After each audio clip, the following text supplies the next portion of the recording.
नमस्कार मित्रों, हम लोग मुक्तिवाद का यहाँ पर अध्ययन कर रहे हैं। तो पहले पाठ में हमने मुक्तिवाद का परिचय किया था। अभी भी हम लोग थोड़ा मुक्तिवाद के विषय में ही हम लोग चर्चा कर रहे हैं। तो किरणावल्यां तत्र निःश्रेयसं पुनः दुःखनिवृत्तिः आत्यंतिकी तत्र च अत्र च वादिनाम् अविवादयेव। किरणावली ग्रंथ जो कि उदयनाचार्य का है, वो कहते हैं निःश्रेयसम पुनः, जो निःश्रेयस जो है वो क्या है, दुख निवृत्ति ही आत्यंतिकी, आत्यंतिक दुख निवृत्ति ही निःश्रेयस है, वही मोक्ष है। तत्र वादिनाम अविवादयेव, वहाँ पर किसी का भी विवाद नहीं है। अतः आत्यंतिक दुख निवृत्ति ही मोक्ष है, यह उदयनाचार्य प्रभृति सभी मानते हैं, ऐसा कहने का अभिप्राय है। माने इसमें रहस्य यह है, यद्यपि बहुत लोगों का मतभेद है, मुक्ति के विषय में मतभेद है, पर सभी जो दार्शनिक हैं, मोक्ष अवस्था में सभी दार्शनिकों के मत में दुख नहीं होता, उस विषय पे सभी समान हैं, यह बताने का ग्रंथकार का अभिप्राय है। दर्शनांतरेषु मुक्तिस्वरूप भेदेपि मुक्तावस्थायां दुःखं न वर्तते। मुक्ति स्वरूप का भेद होने पर भी मुक्तावस्था में किसी को भी दुख नहीं होता है। इति सर्ववादि सिद्धम अर्थम वस्तुतः, ये सभी के मत में सिद्ध है, ये सभी के मत में सिद्ध है। यह समझ करके अभ्युपगम्य, यह समझ करके आत्यंतिक दुख निवृत्ति रूप मोक्ष इति प्रोक्तम, यह समझ करके ही आत्यंतिक जो दुख की निवृत्ति है वही मोक्ष है, ऐसा हरिराम तर्कवागीश जो कि मुक्तिवाद के करता है वो मानते हैं। दुख निवृत्तिर आत्यंतिकी इत्यत्र, अब जो उदयनाचार्य ने कहा उस पद का यहाँ पे विवरण कर रहे हैं। दुख निवृत्तिर आत्यंतिकी इत्यत्र दुख निवृत्तेर विशेषणत्वेन आत्यंतिकी इति पदम। दुख निवृत्ति का आत्यंतिकी जो पद है वह विशेषण है, दुख निवृत्ति जो है विशेष्य है, और आत्यंतिकी जो पद है वह विशेषण है। न च आत्यंतिक दुख निवृत्ति इत्यनेन अत्यंताभावरूपो अर्थो ग्राह्यः अपवर्गस्य नित्यत्वापत्तेः। दुख निवृत्ति पद से कौन से अभाव का ग्रहण करना चाहिए, तो ये कहते हैं दुख निवृत्ति पद से अत्यंताभाव का ग्रहण नहीं होगा। अगर अत्यंताभाव का अगर हम ग्रहण करते हैं तो अत्यंताभाव नित्य है, तो अपवर्ग को भी नित्य होना पड़ेगा। इस कारण से निवृत्ति पद से अत्यंताभाव का ग्रहण नहीं होगा। क्यों? अत्यंताभाव नित्य होने के कारण अपवर्ग भी नित्य होना पड़ेगा, लेकिन अपवर्ग तो प्राप्य है, तत्वज्ञान के बाद तत्वज्ञानोत्तर वो प्राप्य है, वो तो नित्य नहीं है ना। अत्यंताभावस्य नित्यत्वांगीकारात्, अत्यंताभाव नित्य होने के कारण अपवर्ग को भी नित्य होना पड़ेगा। न च अपवर्गस्य नित्यत्वं तत्साधन संग्रहस्य व्यर्थत्वापत्तेः। अगर अपवर्ग को नित्य मान लेते हैं तो उसके लिए हम लोग जो तत्वज्ञान रूपी साधन का संग्रह कर रहे हैं वह व्यर्थ हो जाएगा।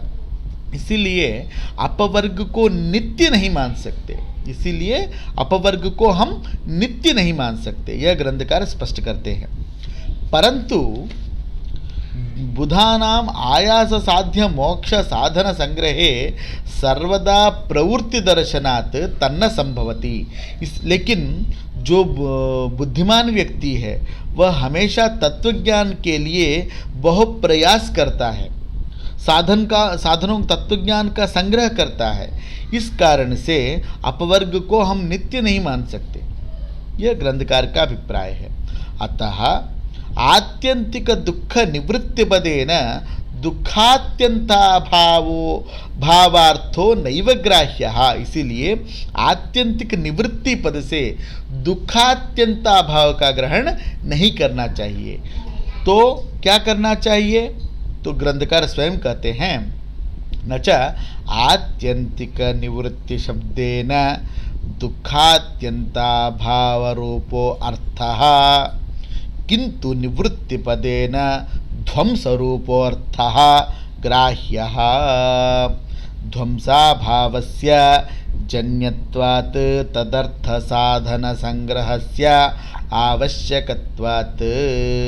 तो आत्यंतिक निवृत्ति शब्द से दुखात्यंताभाव का ग्रहण नहीं होगा, लेकिन निवृत्ति पद से ध्वंस रूप अभाव का ग्रहण होगा, क्योंकि जो ध्वंस अभाव है, जो ध्वंस है, वह उत्पन्न हो सकता है।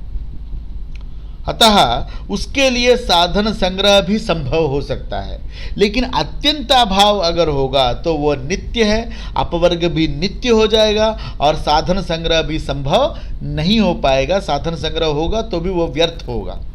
लेकिन हमने देखा है कि जो मुक्ति के इच्छुक व्यक्ति हैं वो साधनों का संग्रह करते हैं, इसीलिए हम दुखात्यंताभाव को अपवर्ग न मान करके दुख ध्वंस को ही हम अपवर्ग मानेंगे, ऐसा ग्रंथकार स्पष्ट करते हैं।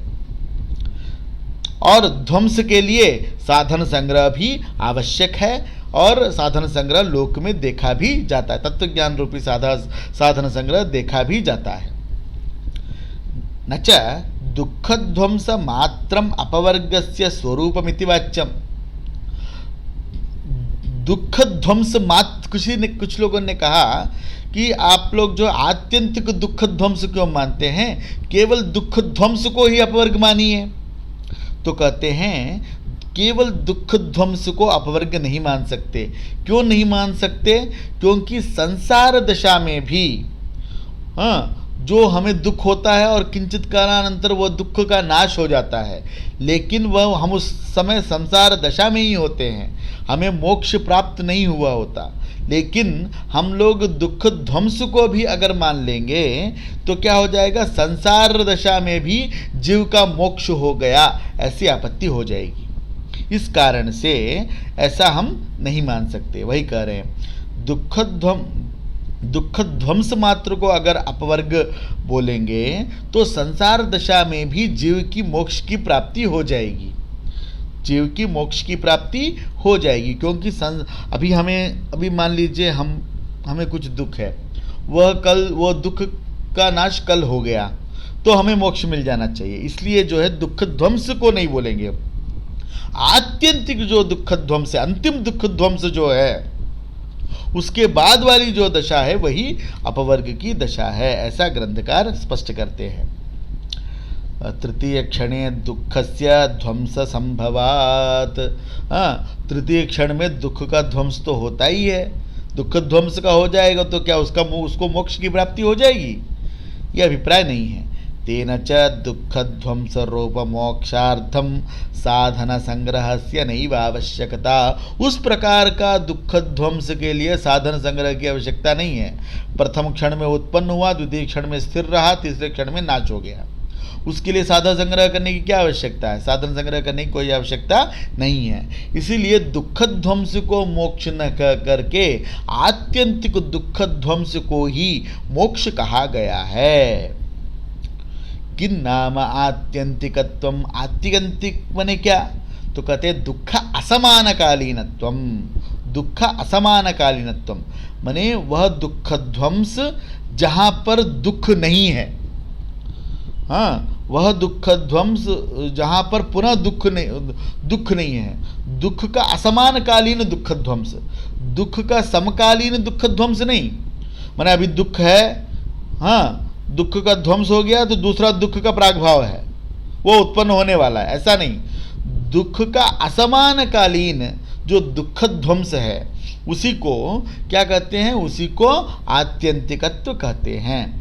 या दुख निवृत्ति ही कस्यापि, देखिए बड़ा अच्छा व्याख्या कर रहे हैं गुरुजी। दुख निवृत्ति ही कस्यापि दुखस्य समकालेन भवति। दुख की निवृत्ति जो है किसी भी दुख के समकाल में नहीं होता है, उसी को आत्यंतिक कहते हैं। दुख की निवृत्ति, दुख ध्वंस दुख रहने के समकाल में न हो, असमानकालीनमय हो, उसी को आत्यंतिक दुख कहते हैं। दुख असमानकालीनत्वस्य आत्यंतिकत्वे संसारदशायां दुख निवृत्तौ नैवातिव्याप्ति ही। अगर इस प्रकार से हम लक्षण करते हैं तो संसार दशा में दुख की निवृत्ति होने पर भी अतिव्याप्ति नहीं होगी। यत्किंचित दुख ध्वंस संसार दशा में भी होने पर भी क्या होगा, अतिव्याप्ति दोष नहीं लगेगा। अगर हम दुख असमानकालीनत्वस्य आत्यंतिकत्व हमने मान लिया, हमने आत्यंतिकत्व क्या हुआ, दुख असमानकालीनत्व, माने दुख निवृत्ति हो और उस काल में कोई दुख न हो। ऐसा कहने पर क्या होगा, संसार दशा में जो दुख ध्वंस है उसके समकालीन में तो दुख है ना, उसके समकालीन में भी तो दुख है ना, क्योंकि वो संसार दशा है। इसीलिए तो संसार दशा में जो दुख ध्वंस हो रहा है उस लक्षण का वहाँ पर अतिव्याप्ति नहीं होगा। इसीलिए दुख असमानकालीनत्वमेव आत्यंतिकत्वम, ऐसा लक्षण करना चाहिए। उसी को स्पष्ट कर रहे हैं। तत्र कस्यचन दुःखस्य समकालेन दुःख निवृत्तेः एक दुःख विनाशेन सह दुःखांतरोत्पत्ति दर्शनाद्वा। देखिए संसार दशा में क्या होता है, दुःखस्य समकालेन दुःख निवृत्तेः, दुख के समकाल दुख निवृत्ति रहती, दुख ध्वंस रहता है। दुख ध्वंस और दुख दोनों साथ साथ रहते हैं, दुख ध्वंस और दुख साथ साथ रहते हैं। तो दुख ध्वंस अगर हो गया संसार दशा में तो तब तो दुख रहा ना, दुख संसार दशा में दुख रहा ना। मोक्ष दशा में क्या होगा, दुख ध्वंस हो जाएगा तो उस समय दुख नहीं रहेगा, वो अंतिम दुख होगा वो। लेकिन संसार दशा में क्या होगा, दुख ध्वंस जहाँ होगा उसी समय में दुख भी रहेगा, फिर उसका दुख का नाश होगा, फिर दूसरा दुख रहेगा, फिर दुख का नाश होगा, फिर दुख रहेगा। लेकिन संसार दशा में क्या होगा, केवल दुख ध्वंस रहेगा और कोई दुख नहीं रहेगा। इसीलिए इस प्रकार से लक्षण करने पर अतिव्याप्ति का वारण हो जाता है। एक दुख विनाशेन सहा, एक दुख जब का नाश होता है दूसरे दुख का दूसरा दुख उत्पन्न हो जाता है। कहाँ पर उत्पन्न होता है, संसार दशा में उत्पन्न होता है। ठीक है। क्षणिकत्वात् दुःखस्य विनाशेपि तन्नाशस्य दुःख असमानकालीनत्वार्थं साधन संग्रहापेक्षा वर्तते। क्षणिकत्वात् दुःखस्य विनाशेपि, क्षणिक होने के कारण, दुख जो है क्षणिक होने के कारण दुख का विनाश होता है। तन्नाशस्य दुःख असमानकालीनत्वात्, वो जो दुख का नाश हुआ है वो कैसा दुख हमें करना है, उसको दुख असमानकालीन करना पड़ेगा। दुख असमानकालीन करने के लिए हमें साधनों का संग्रह करना पड़ेगा, माने तत्वज्ञान का संग्रह करना पड़ेगा। इसीलिए आत्यंतिक दुख ध्वंस ही मोक्ष है, ऐसा ग्रंथकार स्पष्ट करते हैं। परंतु दुःखस्य आत्यंतिक ध्वंसस्य दुःख असमानकालीन दुःख ध्वंसस्य वा मोक्षत्वांगीकारे तादृश मोक्षो अंतिमजीवस्य अंतिम दुःख ध्वंसे महाप्रलये संभवति न तु ततः पूर्वम। तो आपने क्या कहा, दुःखस्य आत्यंतिक ध्वंसस्य दुःख असमानकालीन दुःख ध्वंसस्य वा, आपने क्या कहा, आत्यंतिक दुःख ध्वंस या दुःख असमानकालीन दुःख ध्वंस मोक्ष है, आपने ये कहा। लेकिन वह मोक्ष कब हो सकता है, वो तो अंतिम दुख का ना ध्वंस कब हो सकता है, वो तो प्रलय काल में ही हो सकता है, उससे पूर्व तो हो नहीं सकता। सृष्टि में तो दुःख सृष्टौ माने दुःख से आत्यंतिक दुःख ध्वंस, दुःख असमानकालीन दुःख ध्वंस आपके मत में मोक्ष है, आपके मत में मोक्ष है। वो मोक्ष की प्राप्ति कब होगी, तो कहते तादृश मोक्ष अंतिम जीवस्य, अंतिम वो कब संभव है, वो महाप्रलय में ही संभव है। वो कब संभव है, वो महाप्रलय की दशा में ही संभव है, पूर्व में संभव नहीं है। सृष्टि की दशा में क्या होता है उसको स्पष्ट कर रहे हैं ग्रंथकार। सृष्टौ दुःखध्वंसस्य समकालम दुःखांतरस्य विद्यमानत्व। दुःखध्वंस के समकाल में दूसरा दुख तो विद्यमान है। अपि च कस्यापि मुक्तिरपि न संभवति, क्योंकि किसी की मुक्ति नहीं हो सकती। मान लो मुक्त पुरुष का दुख ध्वंस होगा, तब भी बद्ध पुरुष का दुख तो होगा ना उस समय। तो आपने क्या कहा? आपने कहा कि दुख असमानकालीन दुख ध्वंस। तो मान लीजिए हमारा दुख ध्वंस है, मुक्त पुरुषों में हमारा दुख ध्वंस है, कोई बद्ध पुरुष है। कोई अगर बद्ध पुरुष होगा तो उसका दुख ध्वंस, उसका तो दुख रहेगा ना, दुख के समकालीन ही होगा ना। तो वह उस समय इसलिए किसी की भी मुक्ति संभव नहीं हो पाएगी, ऐसा ग्रंथकार कहते हैं। इसीलिए लक्षण का परिष्कार किया गया। लक्षण का परिष्कार क्या किया गया? दुख असमानकालीनत्व आत्यंतिकत्व नहीं है, अपितु स्वसमानाधिकरण दुख असमानकालीनत्व ही दुख ध्वंस है, ऐसा परिष्कार किया गया। कैसा परिष्कार किया गया? कि दुख असमानकालीनत्व आत्यंतिकत्व नहीं है, अपितु स्वसमानाधिकरण दुख असमानकालीनत्व ही जो है वही आत्यंतिकत्व है। इस प्रकार परिष्कृत करने से स्वसमानाधिकरण दुख प्रागभाव असमानकालीनत्व ही आत्यंतिकत्व है। ऐसा लक्षण का परिष्कार करने पर क्या होता है कि हम लोग दुख ध्वंस, मुक्त पुरुष का दुख ध्वंस और बद्ध जीव का दुख को समानकालीन नहीं कर सकते, क्योंकि स्वसमानाधिकरण माने हमें एक ही अधिकरण लेना पड़ेगा, एक ही आत्मा को आश्रय लेना पड़ेगा और उसी में समन्वय करना पड़ेगा। इस कारण से हम लोग बद्ध जीव का नहीं लेंगे, मुक्त पुरुष जो है वही स्वपद से उसका हम लोग दुख ध्वंस ग्रहण करेंगे। वो उसका अधिकरण होगा आत्मा, और आश्रित दुखांतर से न समा, और आश्रित जो दुखांतर है वो समकालीन नहीं है। तर्हि अपवर्ग इत्येवार्थः प्रतिवादी, तब जो हमारा जो अपवर्ग है वो हमारा सिद्ध हो जाता है। इस प्रकार से माने दुख असमानकालीनत्व छोड़ करके स्वसमानाधिकरण दुख प्रागभाव असमानकालीनत्व, अगर हम दुख असमानकालीनत्व दुख प्रागभाव असमानकालीनत्व हम कहने पर लक्षण का समन्वय हो जाता है और कहीं पर भी अतिव्याप्ति नहीं होती है। तो इस प्रकार से हमें लक्षण का परिष्कार करना चाहिए।